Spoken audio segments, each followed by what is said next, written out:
Welcome to Coast, the official podcast of the West Coast Eagles. And coming up shortly, we'll hear from Hawks Premiership player, former Eagle and radio icon, Xavier Ellis. He's going to join me. Another challenging way to spend a Sunday. 81-point defeat on the road to another team sitting in the top four. So that's now 3 out of the 4 teams we've played that reside up there in the top echelon of the ladder. Maybe a quirky counter could be their percentage is what's getting them up there in the top 4, but I'm not really buying that. It's been a tough draw. In fact, the 81 points yesterday was the exact same margin West Coast beat GWS in their first ever encounter at the same ground back in 2012. Boots kicked 5 that day. He didn't ask me to mention that, but he'll be happy for me to leave it in. JK kicked 2 goals. He must have been in a sharing mood that day. So what a stark contrast that is now to the heavyweight club that is the West Coast Eagles, now doing it tough, and the hard yards down below, and the expansion club now well and truly in their premiership window. These season starts, they've been gut-wrenching for the West Coast Eagles faithful. Over the last 4 seasons, the club have won just 2 matches from 16. So this weekend in Gather Round in South Australia, it's us, fellow winless team Carlton. We're about to lock horns, and we're going to see who notches the first tick in the win column in 2025. With the boys on the road this week, we'll have to wait probably one more in terms of getting them in the studio for a bit of a chat. You've got, of course, Ryan Marrick, Locke Rawlinson, Harry Barnett to catch up on last week. Instead, for this week, round 5, we've got Kyle Horsley, senior coach of the Waffle Eagles and Subiaco champion, in here. He's going to chat about the gelling of a new squad and who's knocking on the door for senior selection. We'll also be joined by, later in the week, Academies manager Chris Brown. Now, he's in charge of the next generation academies, absolutely critical in terms of the West Coast Eagles draft hand that we've got on offer. Plenty of picks, emerging talent in these academies. Find out how they are travelling, who to be watching in this coming Waffle season, and how those bidding situations kind of take shape. Very interesting chat that's in the can, and release that later in the week. Now, don't forget, fans, if you're already checking scores with your phone, then you might as well win some prizes while you're at it. Check out the Play and Win hub at win.wce.com.au for your chance to collect just some great prizes. Also, don't forget, East Coast hospitality is already in full swing. Whether it be chartered flights to the east with the Eagles side, or even wanting to attend MCG blockbuster AFL matches, or events like the Boxing Day Test, the Australian Open, you can snap up packages like this by going to eagleshospitality.com.au. All right, Swaggy X, thanks for joining me once again. Monday, lunchtime recording. Hope you're doing well. How's your backdrop going there, mate? Sorry, we're in the Perth Louvre today. What's going on? I'll just go show. So, some people will know who that is. That's my children's great-grandparents, but it's John O'Connell, Claremont legend, Pam O'Connell, Claremont legends. The Claremont ground, the stands are named after him and whatnot. So that's John and Pam painted as Superman and Superwoman. So that's interesting. I mean, it's not my first choice, but I love them dearly. Oh, good to see you got some culture going about yourself, you and Em in the house there. So, X, let's talk about the game a little bit. You've got no Gov, the groin, no Waterman, no Yowie. Arguments say you're taking the best player out of each line in that side. You knew with so many youngsters needing to be blooded that your core senior group in this first 4 weeks has got to be healthy or they got to be playing well. Were you surprised that the contest was over again at halftime this week? No, I wasn't, Thumper. No. I think if you look at it, there's 2 parts. There's performance part and then there's the inexperience part. Well, when you take those players out, yep, you're inexperienced. Giants are an incredible side and their strength is running. And I think it was the perfect storm. Undermanned, yes. Giants are a running side. I wasn't shocked. We've been smashed in uncontested possession. So that's speaking to either your lack of effort or your structure. We won't really know either unless you're inside that team review, but I'd assume the latter with so many young talent on the park. The GWS pressure factor, they were far superior, and that kind of caused a lot of inferior disposal efficiency. But they did opt for the 3 debutants this week, X, in an incredibly difficult travel week, against an aspiring top 4 team. What did you make of their games? I thought Sandy Brock at times, I don't think of a great defender. I think with the ball movement, as I said, and the way that the Giants can move the ball through uncontested nature and whatnot, Hogan is a Coleman medalist. He is typically, as the goal suggests, last year the best forward in the game. Was he helped with midfield pressure? Absolutely not. If a different player, pick any player around the competition who's a defender, would have Hogan still kicked the bag? Absolutely. So, yeah, he was fed to the Lions. He wasn't particularly helped. So I think that a lot of people look at that and go, oh, no, he's had a bag kicked on him. Maybe he could be attributed to 3 or 4 of his own fault, and then maybe 4 or 5 that could have been helped along the way in the midfield. So a tough debut, but Big Rossi, I love the fact that I think early in the game when he got run down from behind, taking a bounce, loved it. Just take it on. It was holding the ball in the end. It wasn't the end of the world, but at least it showed a little bit of, nous, and it looked crafty. And, when you're going to come into a team and you're going to be on the back foot, it's hard to back yourself in. And I love that he backed himself in.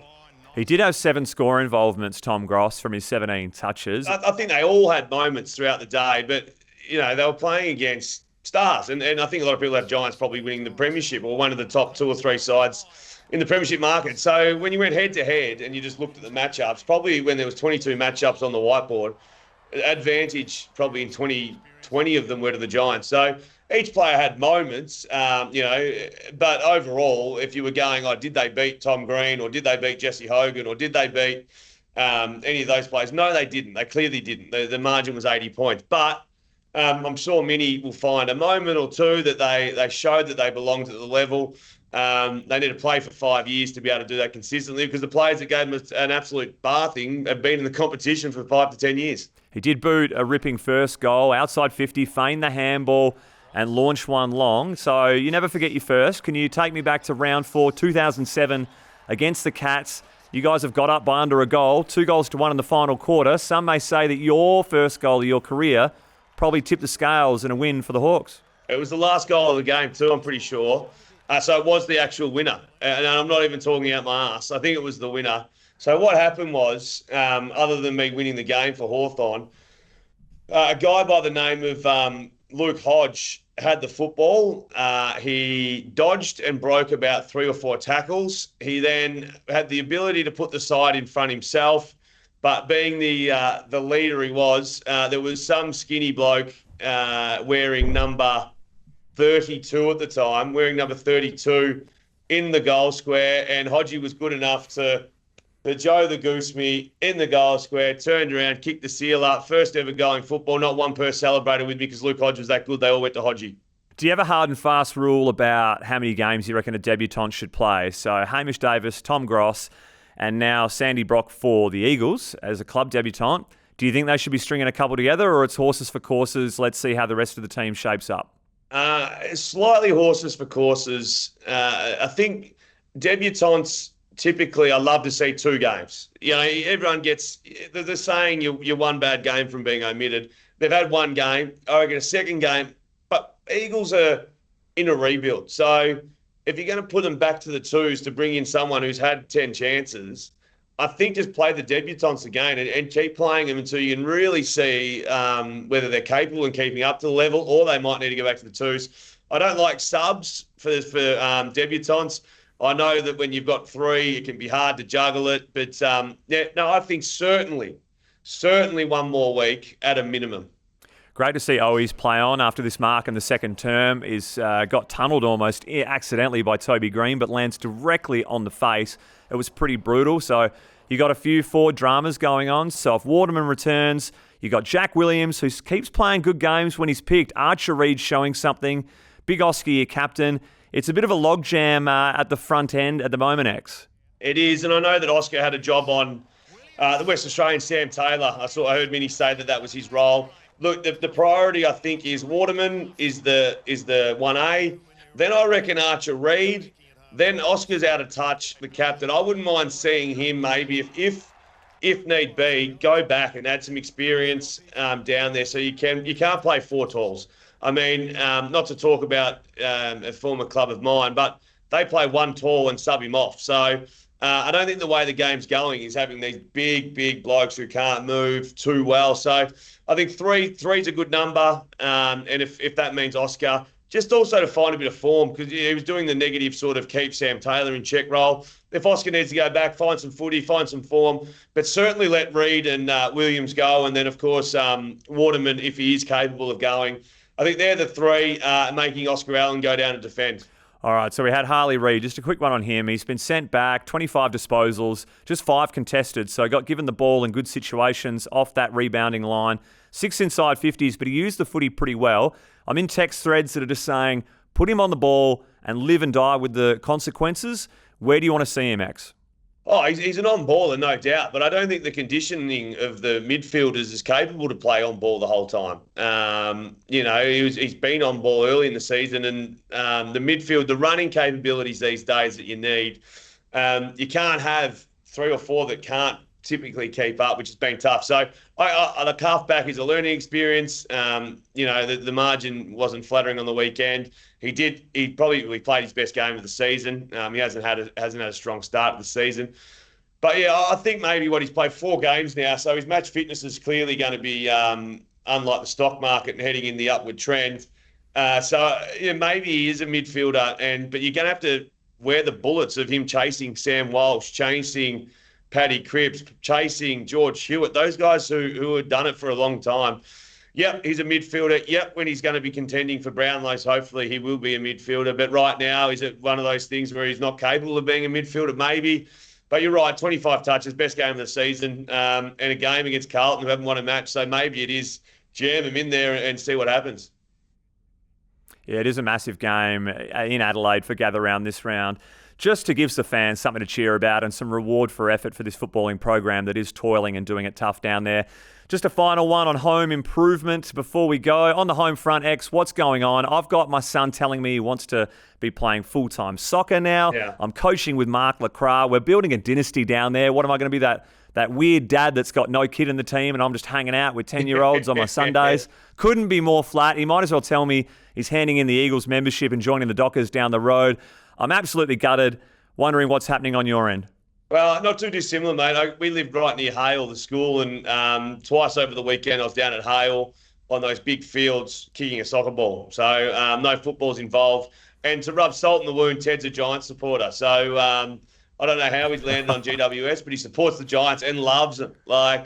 Thinks Toby Green, the sun shines out his clacker. Anyway, no, at the moment at home, to be honest with you, we're having a stoush. Now, tell me if I'm right or wrong. I go to work at 4 a.m. every morning. I get changed in the living room, and I often can leave clothes lying around the house. I mean, alternatively, I turn the lights on in the bedroom at 4 a.m. Everyone wakes up. So I'm being a good guy. I get changed out in the open so I don't wake anyone up. I wear my most used product is my earpods. Probably 4 hours a day I've got a podcast in or listening to something. Now, Em still thinks it's not her fault, but magically my shorts that were on the ground had my pods in them and went through the wash. These are just the $400 pods. And for some reason, it's my fault. I can't work that out. They're on the floor, but I didn't put them in the washing room. How many loads are you doing per week, X? Are you splitting that responsibility? That's a wonderful question, Thumper, and I'm just starting to lose you with the internet. I couldn't quite hear the question clearly, but the answer's about that many, because without being an idiot, I don't do the washing. I'll put my hand up there and say, I just don't do washing. I started doing washing when we first started dating 12 years ago or whatever, and maybe there was a few items that went through the wash that shouldn't have been washed. So I've stepped back from there, but I do the kitchen. I do cook every night. I do the school pickups, but washing is not one of my things. So, I don't contribute around the house in that element. And maybe if I contributed the headphones, it'd be okay, but I don't. I might text them and just say a little pat down to the shorts before getting thrown in wouldn't just go astray. X, appreciate your time. Just a pat down. It's not hard. Gentle pat down. I reckon we can avoid catastrophes like this in the future. And actually, one last thing. I'm in a small predicament, Thumper. Are you going to Gather Round? No, I didn't get a berth this week. Are you going? Well, I've got flights booked. Now, for me to cancel my flights, I get $170 back or something. So, you lose with you lose the cancellation fees and all that sort of hoo-ha, booking fees and all that sort of magic. But the cheapest flight from Perth on Thursday is $1,500 via Sydney. So I know if I cancel this flight, I get 170 back. But I also know that Virgin are going to sell it for 1,500. We're getting on Marketplace and finding a lucky winner. I'm not cancelling it. I'm copping the 170. I'm just going to cop it and not let the $1,500 seat go.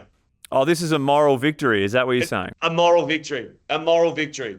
Look at you, hey? And if I get kicked out of home, this weekend, I've got a flight to Adelaide booked. Excellent. I love how your brains work, and stick it to the man, and we'll yarn to you next week. Thanks for tuning in. Good on you, mate. Speak to you.